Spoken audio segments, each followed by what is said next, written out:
So this ARP spoofing can allow eavesdropping, denial of service, and man-in-the-middle attack. So before we dig in, you need to know what is ARP. So let's look at that. So if you look at a given host, let's say Alice, the network layer, so for example, Alice wants to send a packet to some server, let's say Google server, that is sitting in the outside world. So for that, she will figure out through some means the IP address of this Google server, and she will generate a network layer packet which says source IP address is A's, destination IP address is Google's. Now it will pass it to the link layer, and link layer deals with MAC addresses. This is easy to fill. This will be MAC address of A. So this is MAC. This will be the MAC address of A. But Google is not your immediate neighbor. So you have to find out who your immediate neighbor is. Typically, the network layer will notice that Google is outside. So you have to pass it through the default router. That also network layer will tell. And you now have to put here as the destination the MAC address of this default router. How do you get the MAC address of the default router? That is the question, and that is where ARP comes into play. So ARP helps determine MAC addresses corresponding to a given IP address. This all IP addresses should belong to the same LAN or extended LAN. Okay, how it does it? Let me explain it through a specific example. So let's start here. So I already mentioned that if A wants to send a packet to someone in the outside world, at the network layer, it will be A's IP address and this Google's IP address. At the MAC layer, you essentially want the A's MAC. This you don't know.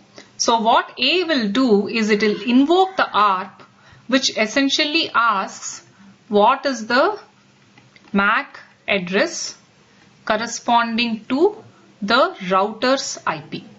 This router's IP the network layer will know, because when you did this DHCP and others, it gets hold of the router's IP address. As a consequence of this router, this is a broadcast packet. This is called an ARP request. So the switches will send everywhere. The router will also receive it, and the router will send an ARP reply saying R's IP corresponds to R's MAC.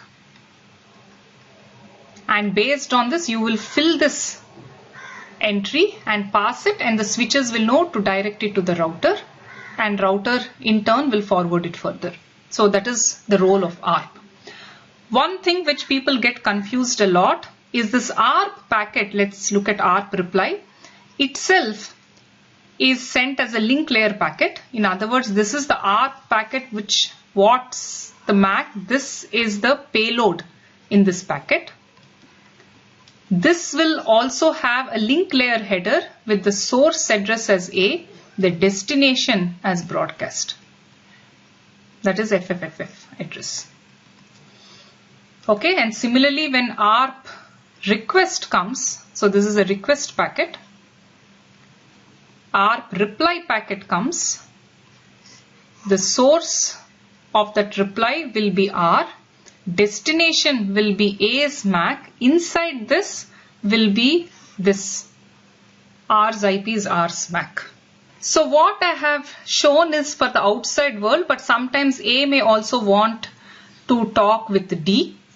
Again, the process is very similar, except that the network layer will notice that D is within the same subnetwork. Thereby it will say directly contact D. Thereby in response to this, ARP will send out a message. What is the MAC address of D's IP?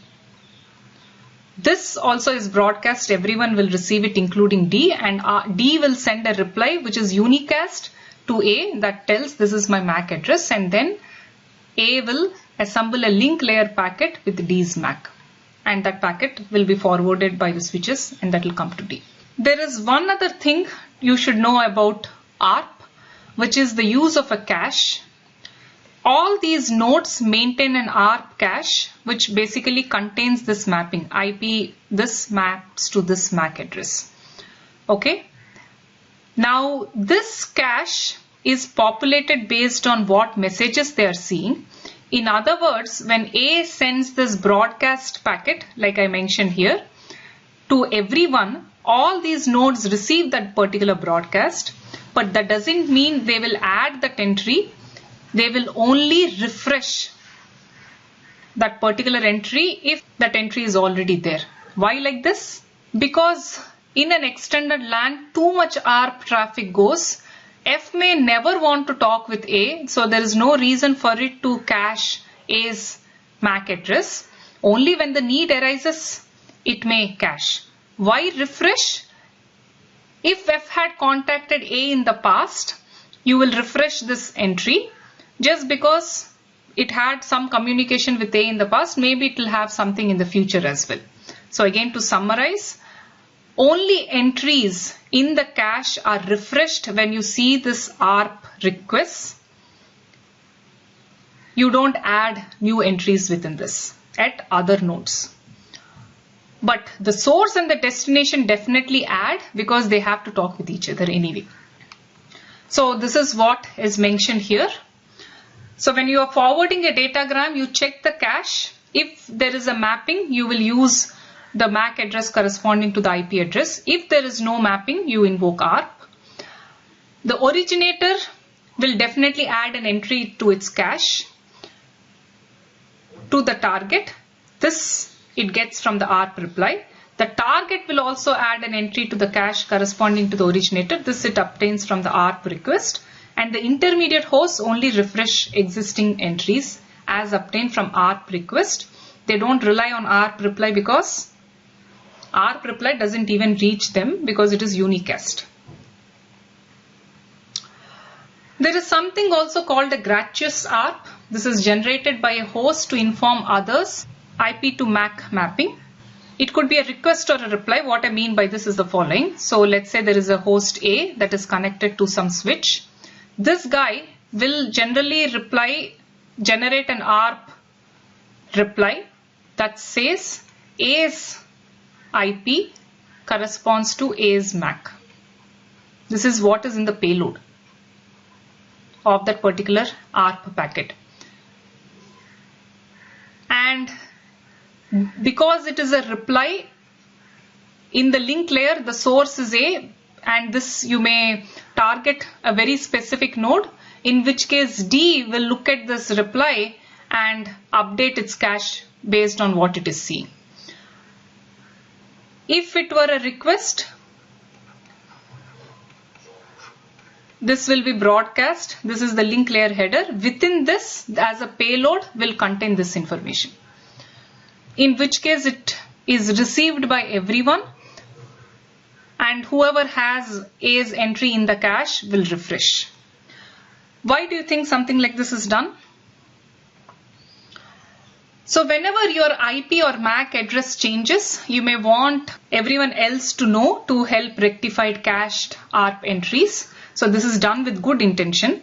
So you also use it to resolve IP address conflicts. So for example, a host has taken on an IP address X. So it will generate an ARP request where the source is MAC of, let's say this is happening at host A, and it is taking on this address X as IP address.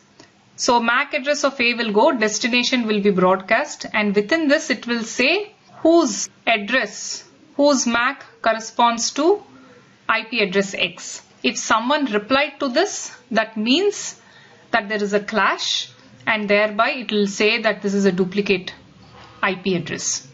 As I said, this is not being done to figure out genuinely whose IP address is mapping to a given MAC. This is your own IP address, and you are asking whose MAC it is. That's why it is called a gratuitous ARP. So this gratuitous ARPs are also used to inform bridges of the location of a new host. For example, you were with this bridge attached, and then you decided to move and attach yourself to a new bridge, in which case you need to clear out the entries as part of the learning bridges. So for that also you send out a gratuitous ARP so that this bridge knows to point towards you. In other words, it will make an entry that A is on this particular port 0. So this is more or less what you need to know about ARP. All this, whatever I have covered, is essential for you to launch attacks exploiting some vulnerabilities in ARP. So let's see what these vulnerabilities are. So before we dig in, based on my explanation of ARP, what is wrong, what is vulnerable about the particular protocol?